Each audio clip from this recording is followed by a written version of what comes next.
What's up with y'all, man? It's your boy King Keraun, and I blew a bag. Y'all probably know me from the gram, you know, social media, Facebook, Vine, Twitter. You know, I parlayed that video success into TV, movies, stand-up. Now, you know, I'm just making my way through this comedy entertainment world, doing my thing. Last job I had, I was working at this oil field where we cleaned out these chemical barriers and these big chemical trucks. We cleaned them out for the company. Only felons could work on this job. I was a felon, you know. Most of y'all know my story. Y'all know I did 3 years in the pen. I got out. And I was working at this oil field. Nose was bleeding every day, you know, from the chemicals coming out my nose. I thought I was about to die, you know, to be quite frank with you. And I quit. I ain't gonna lie to you. I just up and quit. I was like, man, I'm not about to die for no job. You know, that's the last thing I'm about to do. So I said, I'm out. And, you know, my mom was messed up about it. You know, she was like, well, what you gonna do? You know, since you just gonna quit your job. And I was like, shoot, I don't know. I'm gonna do videos. And that's how it all started. When I first quit my job, I was just like, man, anything is better than this, you know. And at this time, people weren't doing Instagram videos, nothing like this. Vine had just came out. And I was like, well, I'm waiting to find another job because I'm going to find a job eventually. I'm going to just do these videos on this new app called Vine, you know what I'm saying, just to pass the time.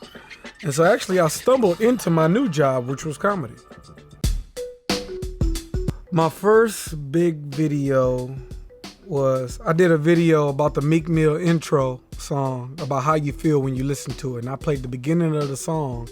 And in the beginning of the song, I had on an outfit like I was at church, you know, a little suit, and I was singing the Meek Mill song. And halfway through, when the beat dropped and he go crazy, I cut to how I'm acting at that part, and I got my shirt off screaming, hold up, wait a minute, y'all thought I was finished. And I posted it on my Instagram, and it went crazy. The numbers went stupid. Next thing I know, I look up, and Jay Prince Jr. texts me, who's a friend of Meek Mill and is a partner of mine. We both from Houston, you know, his father is Jay Prince. And he hits me and says, hey, send me that video you did about Meek, because I'm going to send it to Meek. I was like, oh shit, we'll bet. You know what I'm saying? Because this was before they had the apps where you could pull videos. This was the early stages before you could even pull videos and repost. If you wanted somebody's video to repost, you had to get that physical video from them. So I sent the video to Jay Prince, who sent it to Meek Mill. He sent Meek Mill the video and my act. Meek Mill posted it with my act. And that day I gained 15,000 followers. And everybody thought I was from Philly. You know, I'm really from Houston. Because Meek Mill's from Philly and they saw the beard, they thought I was from Philly. So literally 2 weeks later, I got booked in Philly to come to a club. So Meek helped me get my first viral video and he helped me get paid for the first time. Well, the first big checks that I knew this was what I was gonna do was when I started getting booked in all the clubs, you know what I'm saying? Because I was doing funny videos, and then next thing I know, I started getting club bookings, you know what I'm saying? 5K, 10K, you know, things like that. So when I started getting these club bookings where all I had to do was get drunk, you know, for a bag, I was like, okay, I like this life. Yeah, this is real dope right here. That was when I was like, yeah, man, I gotta parlay this into some more success. When I got the fame, people started treating me different because, you know, I was known around Houston. Houston's my city. I born there and raised there.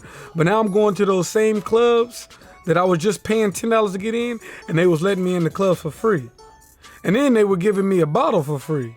And then they went from giving me a bottle for free to saying I can bring 4 or 5 people with me. And I was like, okay, well, Slim Thug just brought 4 or 5 people, and I can bring 4 or 5 people? Oh, okay, I'm up there with Slim Thug. And the financial of it with videos, you become monetized. So you gain so many followers where people like YouTube and Facebook pay you to put ads in between your videos. So I got to a certain point where I had so much fame where now companies, YouTube companies like Maker, were offering me $200,000 contracts to bring my YouTube over and do my YouTube videos under their network so they can help me get the ad money and be a part of them. So that was the first big check I got. You know, I was getting these little 20, 10K checks, and then out the blue, I got a call and they were like, we're gonna give you $200,000 for your YouTube. And I was like, what? $200,000 for my YouTube? You can have this YouTube, sir. Now, I'm living in an apartment at this time. You know, I'm paying $800 a month. You know, I just got my party money, and now I just got me a little Challenger. You know what I'm saying? That was my first car I got in my own name. And I was just happy about that. Just got me a little Challenger. And now he talking about $200,000 for YouTube. I'm like, man, you can have this, sir. You got it. Anything else you need? Need me clean some dishes or anything? I got that too. There's one company, and they a big company too, and I ain't gonna say their name because they might give me some more money. They went, they thing said they were supposed to pay me after 30 days, and they tried to wait 31. I was like, no, sir. Nope. It's day 31, sir. I need that check. It's in the mail. Nah, you supposed to have it here on day 30, not put it in the mail day 30. It don't work like that. I needs my coins. You can't pay me for my services to help make you funny. Either you funny or you not funny. If I collab with somebody, it's because my audience can see you and your audience can see me. I respect what you do, you respect what I do, and now we doing this together, and shoot, we can help get this money together because your audience see me, my audience see you. I don't really collab with people. I collab more with companies, you know, because companies pay on time.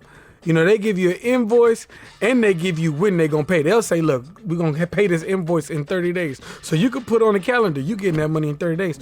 You can't put 30 days on the calendar. Ain't no way. That ain't going to work.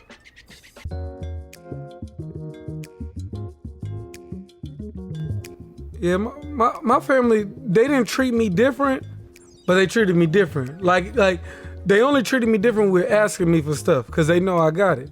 You know what I'm saying? Like now, my sisters, my little sisters, oh, they don't spare me nothing. Every problem they got that's financial, they come to me. They let me know why this is happening and what they trying to do with it and why they need it. And it's up to me to say yes or no. And they try to make me feel bad. Like, I ain't have you. Mom and daddy had you. Go ask your daddy. The only time that I can remember that I splurged, I got a big check. You know, I ain't gonna lie, I got a big check. It was a big 6-figure, $500,000 check, and I was like, man, I'm about to have fun with this. You know what I'm saying? So I went and bought a Maserati cash, and I was like, all right, look, I got a Benz, but I'm gonna get the Maserati just in case I want another car to drive around in. If I don't like it, I can always sell it back. You know what I'm saying? So I ended up buying a Maserati, and then I ended up buying my sister a car, and that was a wild time, because right after I bought the car, I went to the Galleria and I splurged, you know what I'm saying, in a couple stores. But that was the only time I ever splurged. It was just because that check was calling my name now. I mean, this check was $500,000. I mean, look, look where I come from.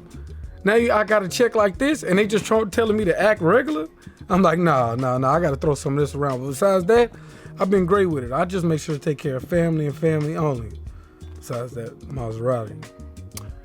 I have partners who come up to me and they try to come to me about their dreams. You come to me talking about how you really want to be a photographer your whole life and how you need a $2,500 camera. Who you think you fooling? I think that's got to be the worst one, when you feel like it's a slap in the face. Like, you don't even do that, young sir. You don't even do that. That ain't even the type of person you are. Talking about you need some money to help train because you about to take the league serious. Man, you 33. It's over with. Dating in LA is different than dating in Houston because, you know, these women out here in LA, you know, they a little more aggressive, you know what I'm saying? They come for what they want, they come for blood. You know what I'm saying? Houston, you got a little Southern bells, you know what I'm saying? They ain't gonna really jump out there, you know, and but these LA girls, they come get it. They come get what they want. They ain't playing with you. You know, whether it's money or if you got some fame or if you can put them in a video and get them some followers, they gonna go get it. And if you don't give them what they want, they gonna come and they gonna tell everybody else a story about you. You know, they got these little things going on now where girls is getting in these sex cults, these men and women out here getting in these sex cults for followers. I'm taking this entertainment thing to the next level. You know what I'm saying? I'm studying my crafts, making sure my crafts get better. You know, I'm not trying to be stagnant and trying to sit in the same place. I'm taking this gift God made me and I'm trying to run it up. You know what I'm saying? I know that ain't all just money-wise. You got to run up the talent too. You got to keep working on your craft. That's what I'm about every day. Every day I'm trying to hustle to work this craft, because more opportunities come the more you work. I started working and I started getting opportunities out the blue. They throwing bags everywhere. It's, 20K for this, 50K for this, 100K for this. I got 40K for you. I got 70K. I'm like, yeah, give me all them bags. Keep working. They gonna come. Once again, it's your boy King Keraun, and I blew a bag. But I made sure to have a bag behind that bag. You know, if you're gonna blow a bag, you need to have a bag behind the bag to cover for the bag you just blew. Because you just have a bag you just blew. Now you ain't living like Nipsey tried to tell us to live. You gotta really live the way Nipsey told us to live. I'm trying to tell you. I watch all the Nipsey videos. That's my financial consultant. Even now, I'm telling you. I listen to what Nipsey say. You know, what would Jesus do? You got what would Nipsey do? Because if Nipsey wouldn't invest in it, I ain't investing in it. Listen to your Nipsey, man. They be knowing.